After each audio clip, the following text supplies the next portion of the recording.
ওখানে কিন্তু রাত্রির বেলা যেখানে সেখানে সিনেমা দেখতে চলে যাবে না, শহরটা কিন্তু দিল্লি, কলকাতা নয়। যাত্রার সঙ্গে ঘুরতে চলে যাবে না, শহরটা কিন্তু দিল্লি, কলকাতা নয়। যেখানে সেখানে আড্ডা মারতে মারতে দেরি করবে না, শহরটা দিল্লি, কলকাতা নয়। আমাকে এইবার আমার মেয়ে প্রশ্ন করেছে, তুমি এবার কি বলবে? আমি কোনো উত্তর দিতে পারিনি। অনেক অনেক শুভেচ্ছা এই আন্দোলন চালিয়ে নিয়ে যাওয়ার জন্য।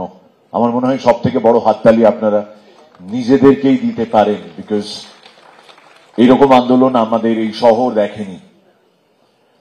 আজকে যে প্রতিষ্ঠানের এই অডিটোরিয়ামে আমরা বসে রয়েছি, শুধু এটাই নয়, আমাদের শহরে এরকম আরো বেশ কয়েকটি মেডিকেল প্রতিষ্ঠান রয়েছে যেখানে সিট পাওয়া তো অনেক পরের কথা, দরজা দিয়ে ঢুকতেও বুক দুরু করে, because this is the seat of the best medical professionals in the entire country. আজকে আমাদের সঙ্গে যৌথভাবে আন্দোলনে নেমেছেন অন্যান্য ডাক্তারি সংগঠনও। এখানে নিজের ব্যাপারে আমি একটা জিনিস পরিষ্কার করে দিই, আমি এখানে আমাদের শিল্পী বন্ধুদের কোনো ইউনিয়ন বা কোনো অ্যাসোসিয়েশনকে রিপ্রেজেন্ট করছি না।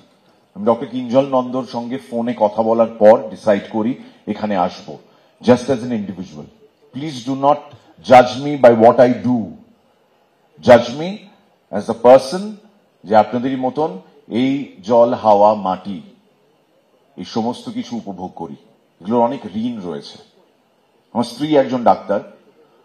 প্রত্যেক দিন যবে থেকে এটা ঘটেছে, প্রত্যেক দিন আমরা ঘুম থেকে ওঠার পর আর ঘুমোতে যাওয়া পর্যন্ত এই একই জিনিস নিয়ে আলোচনা করে যাচ্ছি, which is creating a very negative environment at home. কিন্তু আমি বুঝতে পারছি এছাড়া কোনো উপায় নেই। আমার কন্যা গতকালই কয়েক মাস এখানে থেকে তারপর পড়াশোনা করতে দিল্লি চলে গেল। অদ্ভুত লাগে, আজ থেকে 3 বছর আগেও যখন প্রথম দিল্লি গিয়েছিল গ্র্যাজুয়েশনের কোর্স শুরু করার জন্য, তখন ওকে আমরা সবাই মিলে সাবধান করেছিলাম, ওখানে কিন্তু রাত্রির বেলা যেখানে সেখানে সিনেমা দেখতে চলে যাবে না, শহরটা কিন্তু দিল্লি, কলকাতা নয়। যাত্রার সঙ্গে ঘুরতে চলে যাবে না, শহরটা কিন্তু দিল্লি, কলকাতা নয়। যেখানে সেখানে আড্ডা মারতে মারতে দেরি করবে না, শহরটা দিল্লি, কলকাতা নয়। আমাকে এইবার আমার মেয়ে প্রশ্ন করেছে, তুমি এবার কি বলবে? আমি কোনো উত্তর দিতে পারিনি।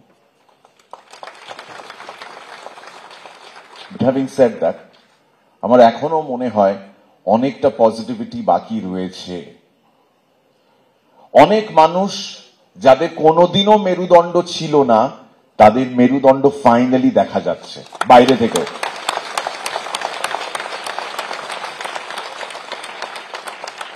আবার এমন অনেক মানুষ রয়েছেন যাদের কিনা মেরুদণ্ড ছিল, আমরা জানতাম, এটা আমাদের বিশ্বাস ছিল, কিন্তু এই মুহূর্তে L5 L7 কিছু একটা গন্ডগোল দেখা যাচ্ছে, তারা ঠিক করে উঠে দাঁড়িয়ে সত্যি কথাটার পাশে দাঁড়াতে পারছেন না। মানুষকে কেউ তদন্ত করতে বলছে না, কেউ কোনো জবাবদিহি করতে বলছে না, শুধু পাশে দাঁড়াতে বলছে। যে মিটিং মিছিল নিয়ে আমাদের শহর জেরবার থাকতো একটা সময়, এবং আমরা উষ্মা প্রকাশ করতাম, আমরা বিরক্তিসূচক শব্দ ব্যবহার করতাম, গালাগাল দিতাম, আজকে মানুষ ঘন্টার পর ঘন্টা ট্রাফিক জ্যামে আটকে থেকেও এই সহনশীলতার পরিচয় দিচ্ছেন, কারণ তারা জানেন এটা বৃহত্তর স্বার্থে। পরিশেষে শুধু এটুকু বলি যে আমার বেশ কিছু শিল্পী বন্ধু যারা সিনেমা, টেলিভিশন, থিয়েটার জগতের সঙ্গে যুক্ত, তাদের কাছে জনগণ জবাব চাইছে, কিন্তু তারা কোনো জবাব দিতে পারছে না, কারণ তাদের আনফর্চুনেটলি টিকিটটা অন্য কোথাও বাঁধা, এবং সেই টিকিট জোর আছে বলতে হবে। যেটা আনফর্চুনেটলি তারা বুঝতে পারছেন না, জনগণ কেন এই রোষ দেখাচ্ছেন তাদের প্রতি, তার কারণ খুব সিম্পল, তারা প্রত্যেকে নির্বাচিত জনপ্রতিনিধি, এবং মানুষের এই বিশ্বাস থেকেই মানুষ তাদের ভোট দিয়েছেন। They have been elected to the utmost seat in this country, which is the parliament, শুধুমাত্র এই কারণে যে মানুষের কোথাও একটা বিশ্বাস ছিল যে আমাদের সমস্যার কথা, আমাদের কষ্টের কথা, আমাদের দৈন্যতার কথা এই মানুষগুলো গিয়ে সেখানে বলবেন। কিন্তু আনফর্চুনেটলি ওই যে একটু আগে বললাম, টিকিটে বাঁধা রয়েছে, তো ছেড়ে দিন তাদেরকে।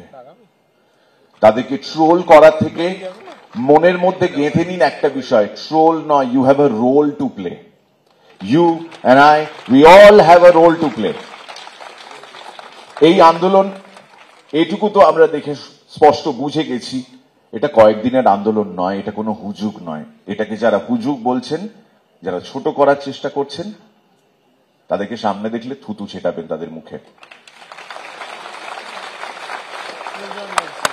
যাদের সত্যি কথা বলার দৃঢ়তা নেই, এই মনুষ্যত্ব বোধটা নেই, তারা কোনোভাবেও শিল্পী নন। তারা কি করছেন আমি জানি না, বাট ছেড়ে দিন তাদেরকে ক্ষমা করে দিন। ক্ষমা যাদেরকে করবেন না তাদের বিরুদ্ধেই এই আন্দোলন চলছে, এই আন্দোলন চলুক। কোভিডের সময় আমাদের প্রত্যেকে সমবেতভাবে মনে হয়েছিল ডাক্তারবাবু ছাড়া আমাদের চলবে না। আমি আমার ওয়াইফের ফোনটা কোভিডের পর থেকে দেখেছি কোনোদিন সাইলেন্ট হয়নি, এবং সেই যে জেনারেল মোডে দিয়ে রেখেছে আজও জেনারেল মোডেই রয়েছে। তো আমরা সবাই মিলে ডাক্তারদের পাশে দাঁড়াই। এইটুকু কৃতজ্ঞতা বোধ যদি কোনো ডাক্তার আপনাকে সর্দি, হাঁচি, কাশি বা অন্য কোনো ব্যারাম থেকে আপনাকে বা আপনার পরিবারের কোনো সদস্যকে সুস্থ করে দিয়ে থাকে, তার প্রতি কৃতজ্ঞতা বোধ থেকে প্লিজ ডাক্তারদের পাশে দাঁড়ান। এই পাশে দাঁড়ানোটা খুব খুব ইম্পর্টেন্ট। আজকে আমি এসেছি এখানে আপনাদের সঙ্গে কথা বলতে, কিছুটা সময় কাটাতে। আরো অনেক বক্তাদের কথা আমি একটু আগে শুনলাম এবং প্রত্যেকেই যথাযথ বলেছেন। এই আন্দোলন থামবে না। আরজি করের ডাক্তারদের আমি স্যালিউট জানাই, যারা এই বৃষ্টি বাদলার মধ্যেও এই আন্দোলনটা চালিয়ে যাচ্ছেন, যারা রাত্রির বেলা বাড়ি ফিরছেন না। আমরা বৃষ্টির মধ্যে রোম্যান্টিক গান শুনছি, ভালো সিনেমা দেখছি, কিন্তু তাদের জীবন থেকে এই রোম্যান্টিসিজম হারিয়ে গেছে। They do not deserve this. কিন্তু আনফর্চুনেটলি তাদের এক সহকর্মীর জন্য, আমাদের এই বাংলার, আমাদের এই দেশের এক মেয়ের জন্য তারা এই সংগ্রামটা করছেন। কেউ কোনো রাজনৈতিক ভাঁওতা বা ফায়দার জন্য এটা করছে না। প্রত্যেক দিন যেটা আমরা বলি না, বেহতি গঙ্গা মে হাত ধোনা, আপনাদের আন্দোলনটাকে হাইজ্যাক করে মানুষ যে যার নিজের স্বার্থ সিদ্ধির চেষ্টা করছে, এটাকেও বন্ধ করতে হবে। কোন রাজনৈতিক ছাতা ব্যবহার করা চলবে না, বৃষ্টি যতই পড়ুক না কেন।